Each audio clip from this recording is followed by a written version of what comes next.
Grand Rising.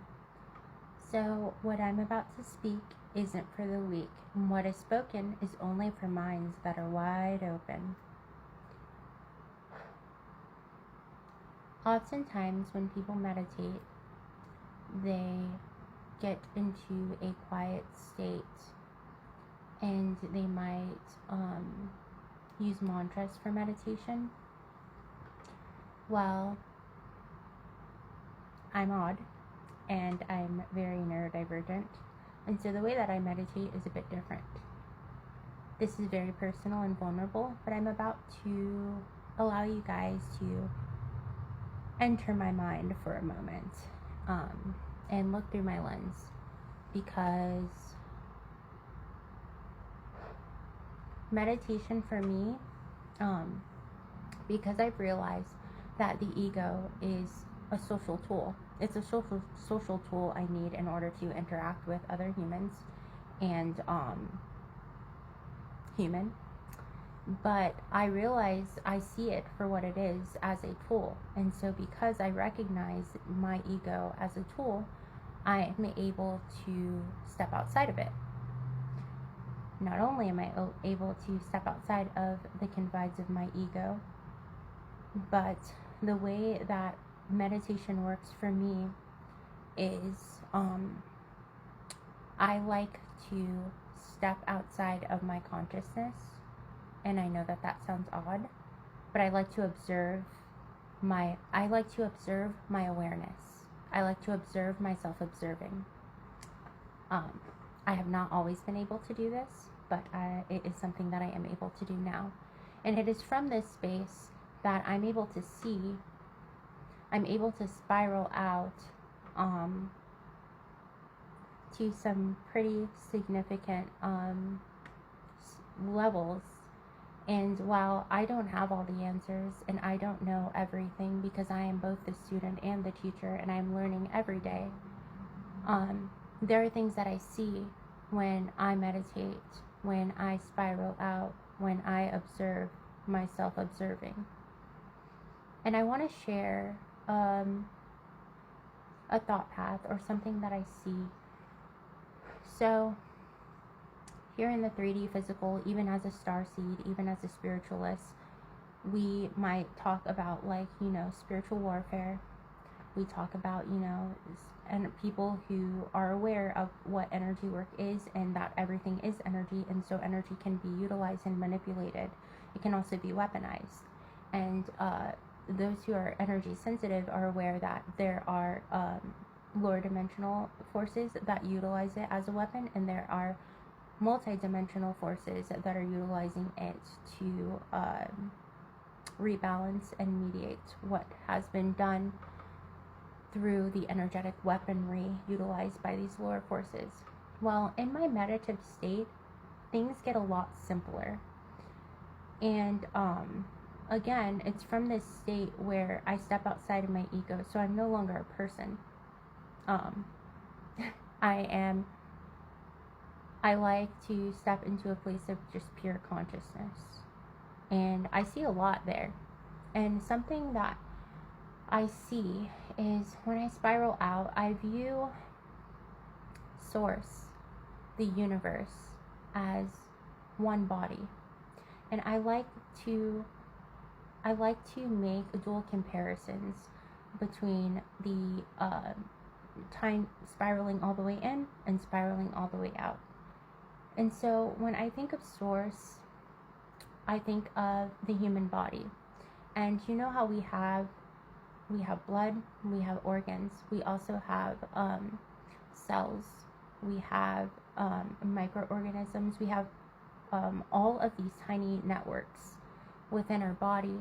We have all of these cells and these nuclei and all of these things they're all connected by blood, which is what I view universally as the cosmic flow of energy that connects us all. The organs would be like the planets, and you can spiral in and spiral in and spiral in. So humans, we might be like molecules or cells. you know, within this human body network that is source. And so when I look at it from that standpoint, as source being a body, and the blood, you know, we are all connected. Everything inside of your body, although it has its separate functions, although some things have more, you know, act more consciously than others within your body, they're all connected. It's all happening inside of one vessel, and it's all being utilized to power one vessel.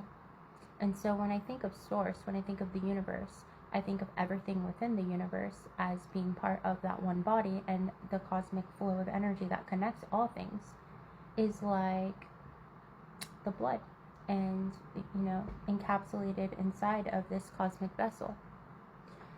And so when I think of what's happening here on Earth, on our planet, from that perspective, it's like,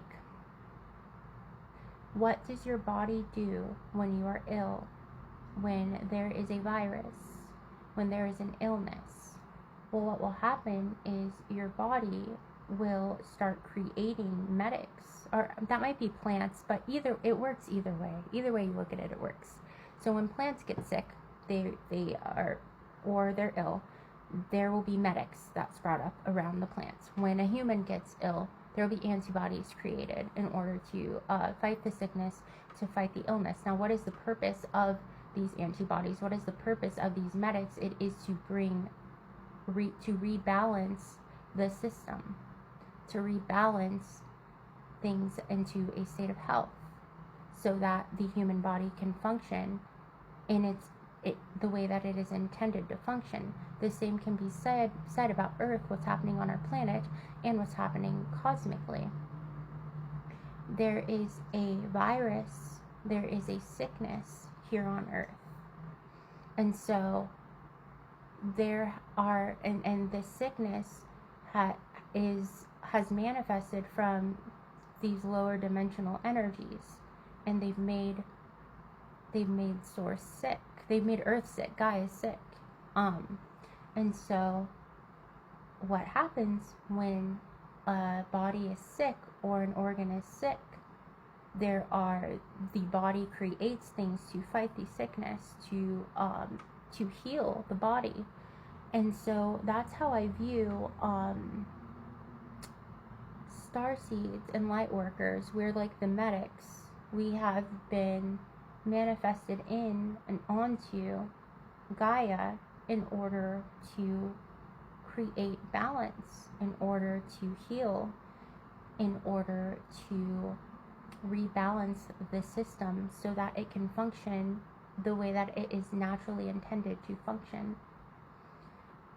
Now, I can spiral out even a bit further than that, because my idea of what source is a bit quantum, we'll say. I believe that source is simply consciousness and subconsciousness, because reality, in a sense, is just a concept. So, or a better way to put that is, source is awareness, and then you have unawareness or subconsciousness. So what is the subconscious? It is potential energy. You have your energy that is aware, and then you have your potential energy. I will touch more on this later, but I just wanted to share that thought path. I hope you're all having a wonderful day, and I'm sending you all so much love to the universe and beyond. Bye.